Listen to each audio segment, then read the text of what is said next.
Okay. Thermocline of truth.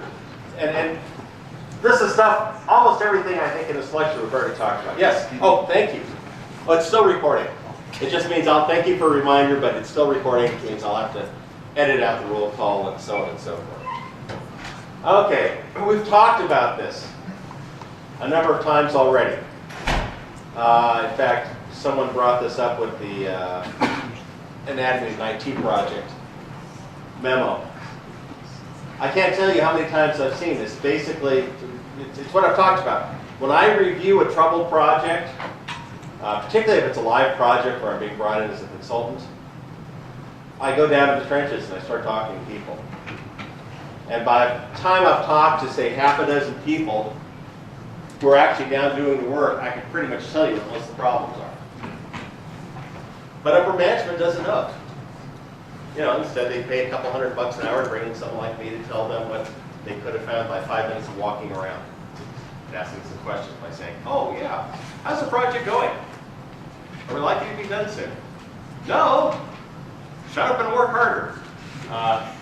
And that's the problem. Yeah, Josh. Well, isn't that part of the problem live with what you just said there? Like, we'll work harder.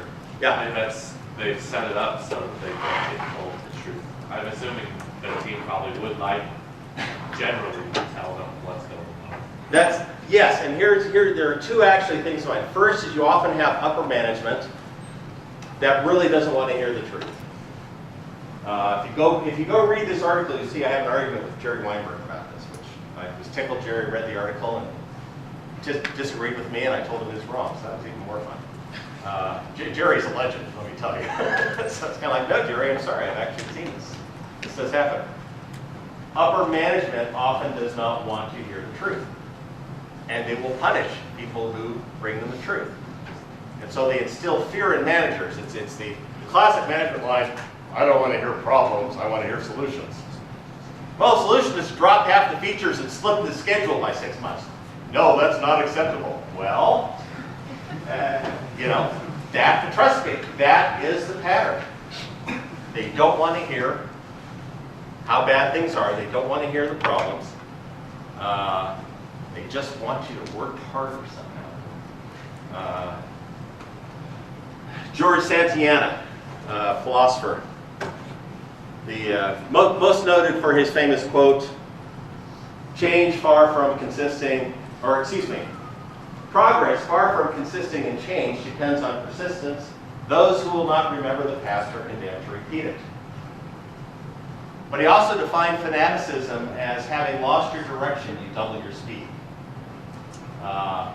which is pretty much what happens on a lot of IT projects.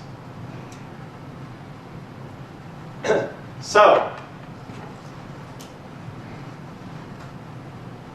what you have here is pressure against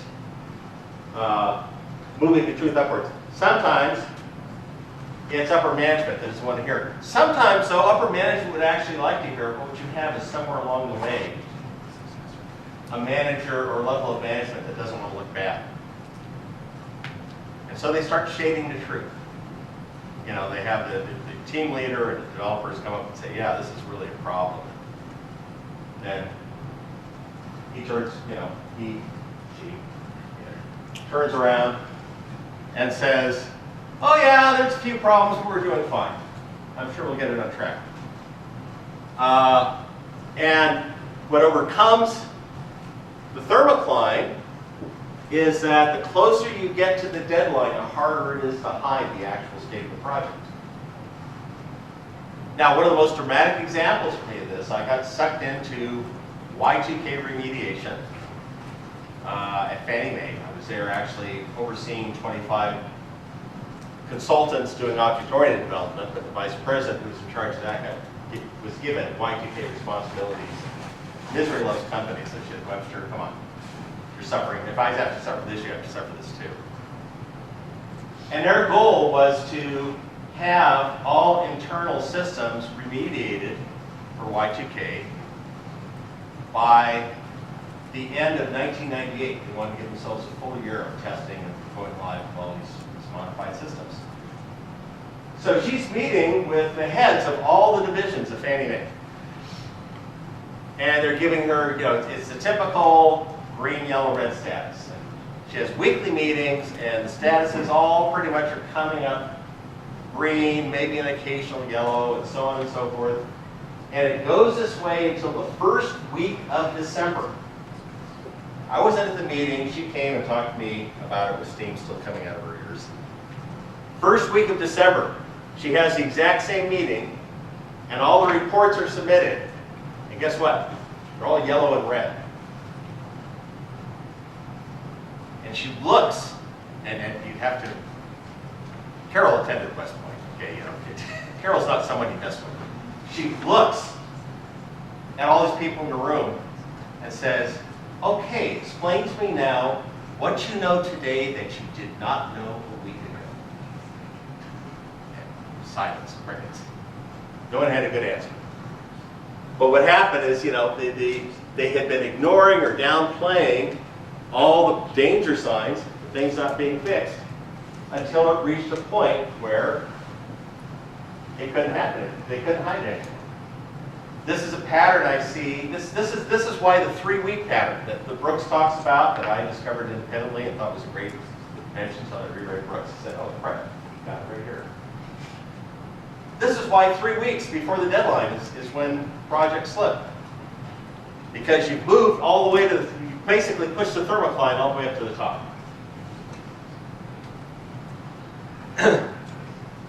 Why? Lack of true metrics on project status, excessive optimism, self-protection on the part of managers, and top management tends to reward good news and punish bad news. There was I've already mentioned the $1 billion accounting re-engineering project in the Air Force. 7 years. $1 billion trying to unify all their 130 accounting systems, and it failed. They pulled the plug. Spent 7 years and $1 billion and had nothing to show for it. And in the formal report for it, this is exactly what was described, that mid-level managers did not feel that any bad or negative news they had conveyed would be accepted, and the fact that they would be punished for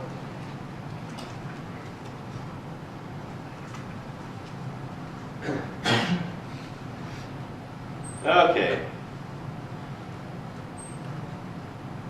It really starts at the top. Upper management has to say, we want to hear all the news.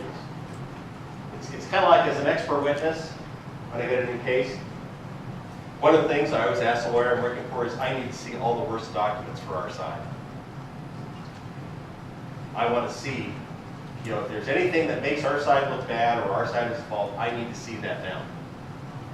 I don't want to be surprised by having it laid in front of me in deposition and say, Mr. Webster, have you ever seen this document before? No. Would it change your opinion? Well, yeah, yes it would actually. I've been through that. I don't like it. Yes? So have you ever seen a project where they waited until literally like a day or week before the sales ready to ship for software? To say it was ready to ship? Like, you just had the example where they waited until like the month before the sales Yeah. had been ready. Have you ever seen they literally wait until the day of, the day before? Oh, to say we can't ship? Yeah. Well, yeah, actually, I know of projects that have gone into production that should not have gone into production. I had a case there, it was an insurance company, where their systems were being re-engineered by an outside consulting group, and there were some serious problems with data migration from the old system to the new one. And the CIO and the head of IT, or CFO and the head of IT for the insurance company, both had bonus promises if the new system went live on January 1st. And so against the strong recommendation and advice of the consulting firm, they took the systems live on January 1st and had an absolutely disastrous year because they lost data, stuff wasn't working, their agents out in the field couldn't do stuff. So yeah, sometimes what you'll actually have happen is they'll push it, and this is another problem. If you're going to slip a project, as Brooks says, take no small slips. I can think of another project that I was observing, was not directly involved in, Had been going for some time, and was clearly going to be late. And for this project, this is actually one of the reasons why I think the chief architect should not be the project manager. The chief architect, in essence, was the project manager. And so the customer went to him and said, give me your absolute best estimate as to when you think this will actually be done and ready. How much more time do you need? And the architect came back and said 3 weeks. And this customer manager came to me and said, is he nuts? She says, I know he's at least 4 to 6 months out. Does he not know that? He said, this was a get out of jail free card that he had, and he blew it. He could have told me 6 months, and I would have said yes, and I would have done fight after him internally, and he would have gotten it done. He says now he's just set himself up for failure. So not only do you want to slip early, but you want to take a substantial enough slip to get the project done. Okay, we're dragging on here. Anatomy of a runaway project. Oh, well, you just have to sort of read that. How many of you, I trust you all read this. I won't make you raise your hands. That was a real memo. Names changed. That was the memo I wrote to the executive vice president. It was an appalling project. And what made it even more appalling was that the customer thought they were doing a great job. We had half a dozen senior consultants in there as mentors, and they were the ones coming back to us and saying, oh, this is so bad. This is so bad. The code is so bad. The project management is so bad. The architecture is so bad. As I said, the project was killed a year after I wrote this memo. The project was killed, and the executive VP was detached from the company. Do not defer the difficult. I've been talking to you about this. This, of course, ties back into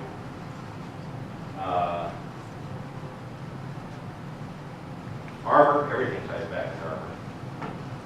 This is why you want to try and at least identify the zones where you have hard problems. Yes? The reason you want to do what you think is going to be the hardest, or maybe that's a synonym with unknown, that you invest the least amount before you hit the things that you have no idea how long they're going to take you. Yeah, because what you may find with the hard problems is that your current path for things that are easy are wrong. That has happened. In fact, I think I can't remember if anyone mentioned it today, but I've had in past classes where people said, yeah, we started to do this, and suddenly we discovered that, say, well, actually, I remember one thing. They said, we discovered Unity on the PC is not the same as Unity on the Mac. And a lot of stuff we were counting on doing, we suddenly couldn't do. I believe it was Unity or one of your modeling systems. You want to identify the hard thing because that will give you a more accurate feeling for how much you actually are ignorant about and what the true schedule would be. This is the lure, the seduction of easy prototyping. Hey, we got it prototyped, and we've got this, and we got this animated, and by golly, we're 90% done, and you're actually about 10% done. So many projects go through. Okay, we're coming up on the 10 minutes. I'm going to give you all about a 2-minute head start on everyone else. So let's take a biology break right now, run to the restrooms for everyone else gets out of class, and we'll start up again for 3.